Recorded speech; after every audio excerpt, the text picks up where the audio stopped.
Did you know you don't have to shoot RAW? But choosing RAW plus JPEG could let you recover lost highlights later. Now let's have a look at where that might be on the camera. Now for many cameras, auto doesn't let you do that. Make that change to choose the RAW. This camera happens to do that. But definitely when you go to program mode, you're in to be able to make those changes. You're able to do that. They think you know what you're doing a little bit.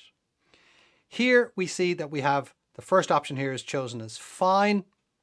And then we have RAW plus F, which is RAW plus JPEG. So fine in this camera is a JPEG and RAW plus F is RAW plus JPEG.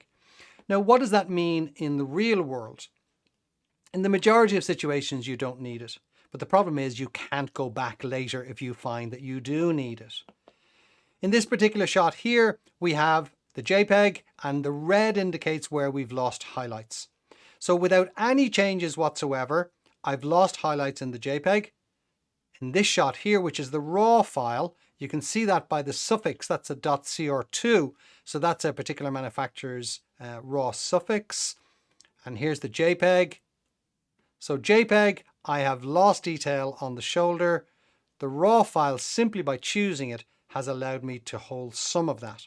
Now the red indicates in the sky that I've got some problems elsewhere. But let's see if I can recover that here in software. So basically what we have here is we have an ability to be able to pull back some of those highlights, to just control them. And you can see the red is gone. But if I go in here, you'll see pure white still. That basically has lost all the detail at the time of the capture. Now, if I go to the RAW file itself, and then I start pulling back the highlights, you can see that I've got detail right the way up to her shoulder.